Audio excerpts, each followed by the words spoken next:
So in the last lesson, I explained how to convert from mass into moles and from moles into mass. And in the lesson before that, I explained how to convert between moles and particles. Now we're going to put it all together. And I like showing this wheel.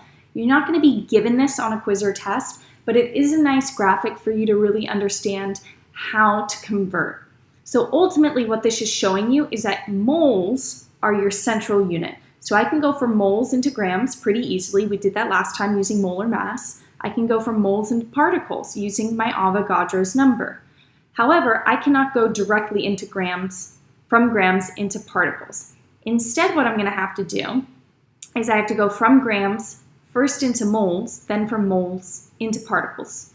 Or if I wanted to go from particles to grams, I would go from particles first into moles, then from moles into grams. So a lot of these problems are going to be two-step problems. Okay, so what I'm going to do, we're just going to run through problems. Okay, I will briefly reference this diagram here. I don't love it. The main point of it is to show you the importance of noting that your mole is your central unit if you're wanting to go from particles into grams or from grams into particles. Okay, so let's look at example number 1. How many moles are in 3.4 times 10 to the 24th molecules? So I'm going to set up by writing my given.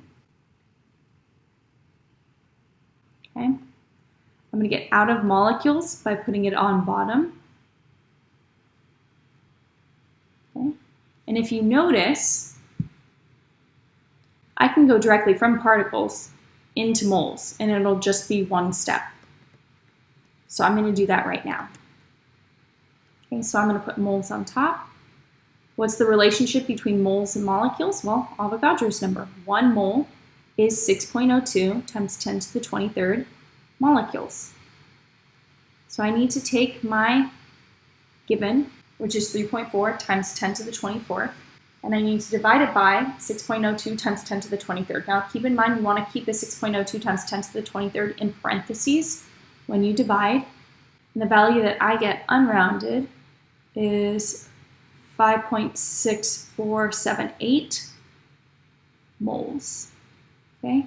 Notice I want 1, 2 sig figs, 1, 2, 3. So I want a total of 2 sig figs. So this will just round to 5.6 moles. Okay. So that one actually wasn't a new problem. It was just a one-step problem, keeping you on your toes. All right, let's look at the next problem. All right, so in this problem, I'm in grams of aluminum sulfate and I want to get into formula units. So what I'm going to do is I'm going to go from grams first into moles, then from moles into formula units. Okay, so let's do that. So I'm going to go from grams into moles. I'm going to put grams on bottom, moles up top. Then I'm going to go from moles into formula units.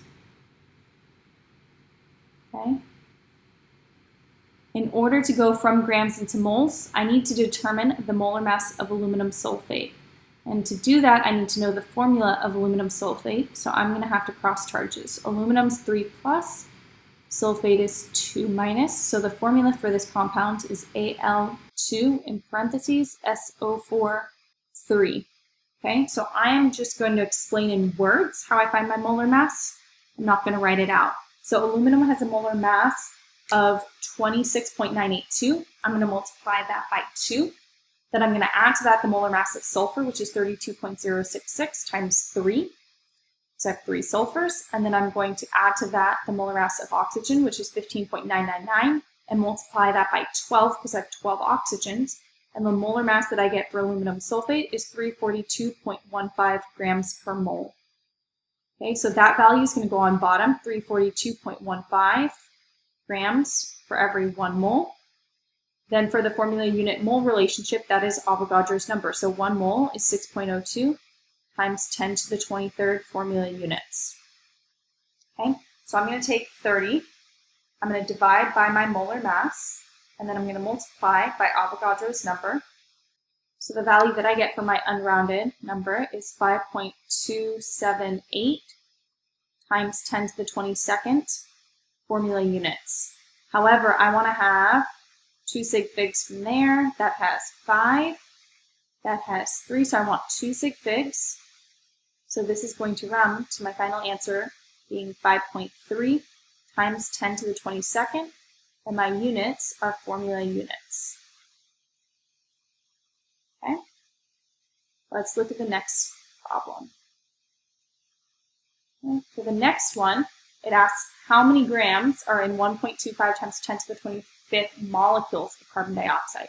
So I'm first going to write my given, which is 1.25 times 10 to the 25th molecules.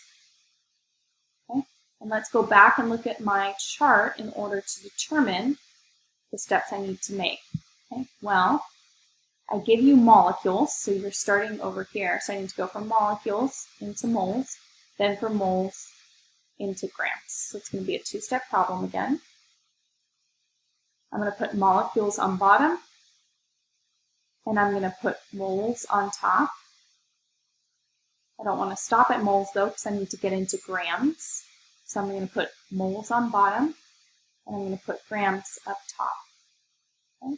The relationship between molecules and moles, 1 mole is 6.02 times 10 to the 23rd molecules. It's Avogadro's number.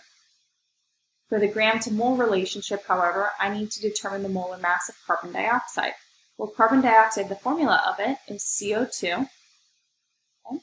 So carbon has a molar mass of 12.011. Oxygen has a molar mass of 15.999. I'm going to multiply that by 2, the 15.999, because I have 2 oxygens. And so what I get for my molar mass of carbon dioxide is 44.01 grams per mole. Okay. So I'm going to put the molar mass, 44.01, in front of grams. There are that many grams for every 1 mole. And so that the answer I get, I'm going to take 1.25 times 10 to the 25th. And I'm going to divide that by Avogadro's number. Now make sure that Avogadro's number is in parentheses. And then I'm going to multiply by the molar mass, 44.01. So the value that I get unrounded is 913.8 grams. 1.25 has 1, 2, 3 sig figs, 1, 2, 3 sig figs, 1, 2, 3, 4 sig figs. So I need 3 sig figs. So this is going to round to 914 grams.